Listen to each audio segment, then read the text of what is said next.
Coba kita tanya ini sama kalangan Syiah. Entah nanti dia akan jawab apa adanya atau dia akan jawab muter-muter. Ya. Kita tanya, kalau ada orang ditetapkan oleh Allah dan Rasul sebagai imam, pemimpin kaum muslimin. Allah dan Rasul yang menunjuk. Kemudian umat sebagian besar milih imam yang lain. Boleh nggak?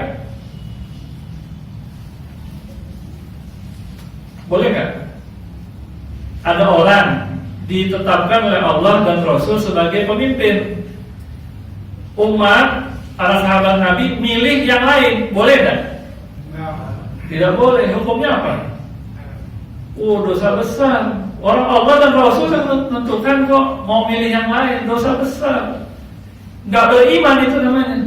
Betul nggak? Ya. Kan konsekuensinya begitu kalau kita ambil konsepnya orang Syiah. Terus kalau ada orang yang seperti itu, ada orang, kita lihat dari sudut pandang Syiah. Kita lihat dari sudut pandang Syiah. Kalau ada orang-orang seperti itu, ada orang ditunjuk, si A ditunjuk oleh Allah dan Rasul sebagai imam. Orang-orang milih si B. Orang yang ikut sama si A boleh nggak nganggap si B saudaranya? Boleh nggak? Kok ente nganggap kita saudara? Tanya sama dia. Ente jujur nggak? Ente jujur atau pura-pura? Jadi kalau kita rujuk kepada konsep mereka yang asal, nggak mungkin. Mereka kalau ente nggak ngerti, tidak mengerti paham Syiah yang sebetulnya, konsep Syiah yang sebetulnya. Yang kedua, ente bohong sama kita, ya. Nah, ini jadi memang tadi kita ketemu di kalangan orang Syiah yang seperti ini dari Facebook. Ya, mereka juga pecah-pecah. Sekarang ada yang sampai melaknat. Dibaca sendiri deh. Ya. Ini yang ini malah bermusuhan sama yang di Iran ini. Ya. Mereka lebih terang-terangan. Itu pertama tentang isu apakah Sunni Syiah bersaudara atau tidak. Yang kedua, imamah merupakan dasar agama. Dalam Syiah, kalau orang tidak percaya imamah, bisa nggak dia disebut Syiah? Nggak bisa. Kuncinya seorang itu menjadi Syiah, dia meyakini imamah. Kalau nggak meyakini imamah, dia bukan Syiah. Ya. Nah sekarang berarti dalam pemahaman Syiah, imamah ini masalah yang mendasar, sangat penting, fondasi. Dan kita tahu bahwa semua masalah-masalah yang mendasar yang diperintahkan di dalam Islam, ya, seperti sholat, zakat, puasa, haji, masalah keimanan, iman pada hari akhir, iman pada Allah, semua disebutkan secara jelas di dalam Al-Quran, betul nggak? Semua disebutkan secara jelas, bukan kaifiyahnya ya, yang detail-detail. Kalau sholat kaifiyahnya bagaimana lewat hadis, tetapi fungsi sholat, prinsip sholat secara jelas ada di dalam Quran. Sekarang yang kita tanya, ada nggak ayat Quran yang secara jelas, ayat Al-Quran yang secara jelas tanpa memerlukan penafsiran membahas tentang imamah atau wilayah sebagai dasar agama? Ada nggak? Ada nggak ayat Quran? Jadi nama nabi-nabi disebut di dalam Quran. Ya, Rasulullah juga disebut Muhammadur Rasulullah, bahwa Muhammad itu Rasulullah. Sekarang ada nggak disebut imam-imam Ahlul Bait yang mereka yakini 12 orang namanya disebut di dalam Quran secara jelas bahwa mereka imam? Kok nggak ada? Padahal ini masalah yang mendasar. Jika ini masalah yang sangat mendasar, kenapa nggak ada di dalam Al-Quran? Jika tidak ada Al-Quran, bagaimana hal ini bisa dianggap sebagai hal yang prinsipil di dalam agama? Kalau kita rujuk mau mengkaji tentang Syiah, apa dalilnya imamah? Mereka akan rujuk beberapa ayat Quran. Nah ini atau nih konsekuensinya, jangan-jangan mereka nggak yakin Quran yang ada sempurna. Tapi mereka juga khilaf ya, dalam ulama-ulama Syiah sendiri, sebagian bilang Quran ini ada penyimpangan, sebagian mengatakan Quran yang ada sudah sempurna. Ya.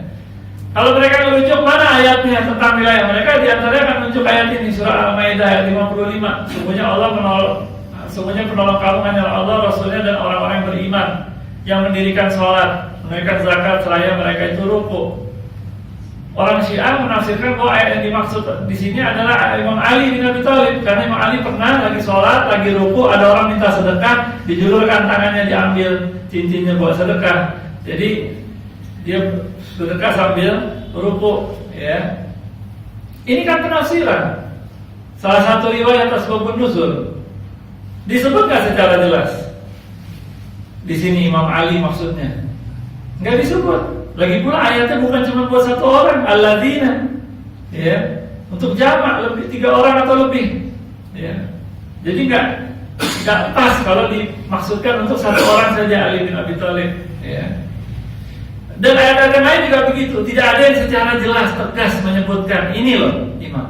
Kalau ini masalah yang paling penting, kenapa nggak disebut? Biar orang nggak pusing, nggak bingung, jelas ayatnya ada. Ya. Nah itu sebabnya juga kenapa banyak orang Syiah, dulu pun banyak ulama Syiah mengatakan Quran ini ditahrif sama kalangan Ahlus Sunnah. Banyak ayat-ayat yang diumpetin. Begitu mereka, sebagian mereka mengatakan begitu, ya. Kalau di ayat di Quran yang mereka punya dibawa sama imamnya ada ayatnya disebutin.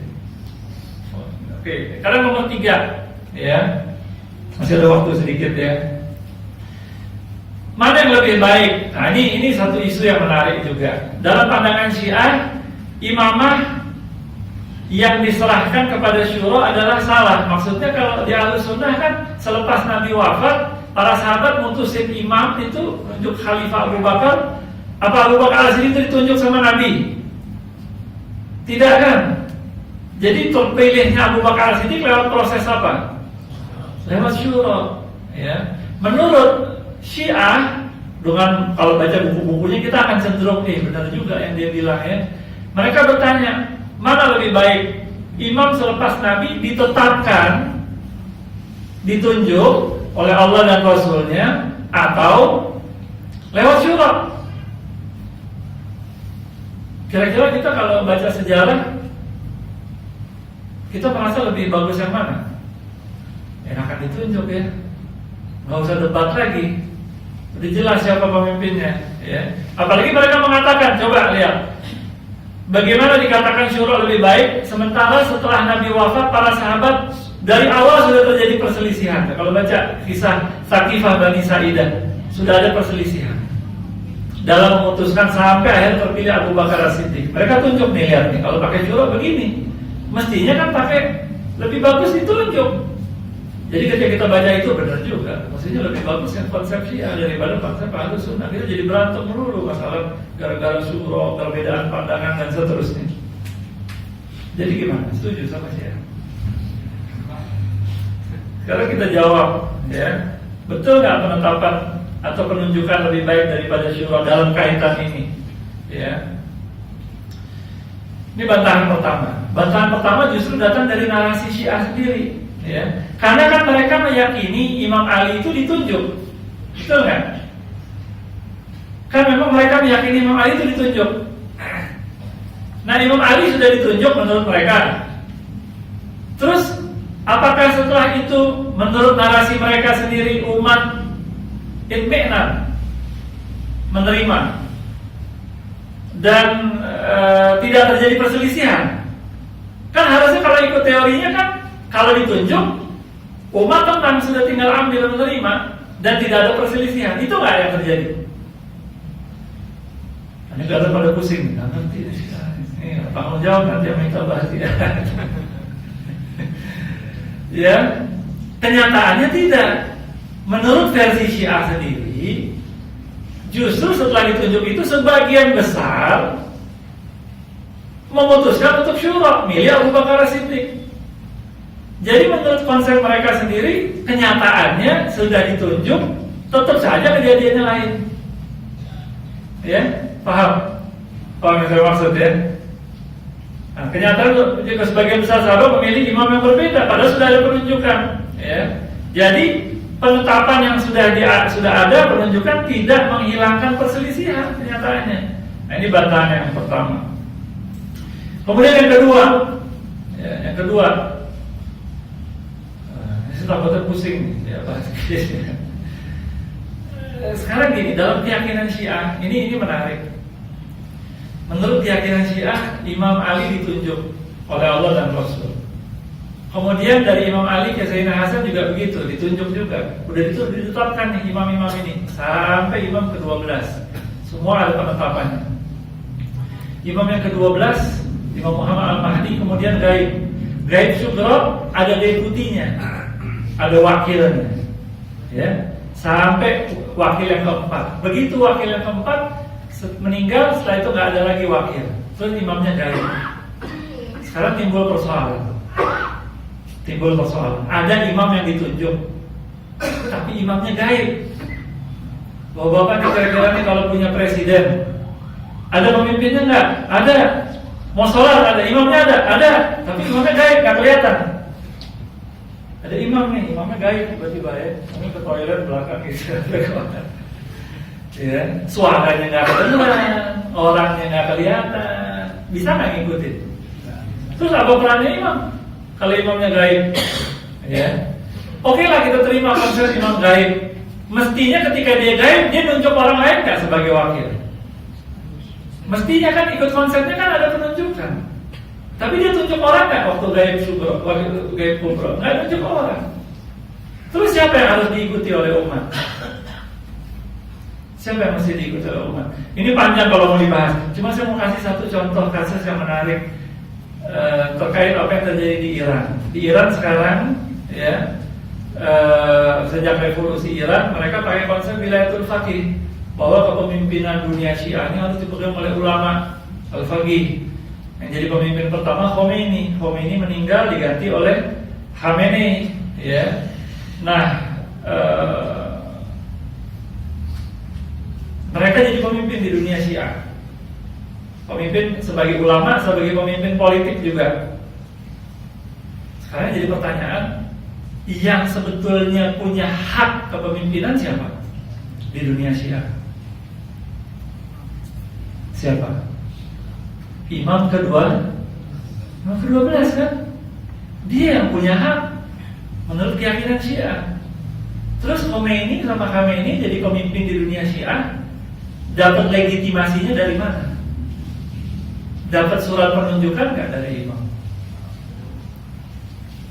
Lewat proses apa mereka bisa jadi pemimpin? Tahu nggak lewat proses apa? Harusnya kan dengan penunjukan. Tapi kenyataannya bukan dengan penunjukan, tapi dengan apa? Dengan syuro. Coba baca nanti bagaimana pemilihan rahbar di Iran. Ada dewan syuro. Istilahnya apalah sih? Tapi intinya syuro. Sekumpulan pakar yang memutuskan kalau imam pemimpinnya meninggal, siapa yang berikutnya mimpin. Pakai syuro juga ujung-ujungnya. Jadi asalnya dia kritik kita, kenapa Bapak? Mestinya penunjukan, pakai penetapan, nggak usah pakai syuro. Dikritik sahabat pakai syuro, ya. Nah, tapi ujung-ujungnya dia pakai syuro juga. Ya. Oke, ini waktunya sudah habis, nanti saya diprotes. Tapi sedikit saja terkait perselisihan sahabat. Ya, mereka diantaranya bertanya begini. Kan sahabat konflik, antum tahu ada perang di antara para sahabat, ya. Ada perselisihan, ada perang Jamal, ada perang Siffin. Mereka bertanya, mereka katanya ahli surga. Wah, ahli surga berantem. Bagaimana boleh ahli surga berantem? Mestinya kan mereka damai, baik hubungannya. Maka cukuplah jawabannya, ini banyak hadis-hadis, ya. Hadis sebut dalam hadis. Satu contoh. Hadis riwayat Muslim, dibuka pintu surga pada hari Senin dan Kamis dan diampuni setiap hamba yang tidak mempersekutukan Allah dengan apapun juga, kecuali orang yang ada dendam atau permusuhan terhadap saudaranya.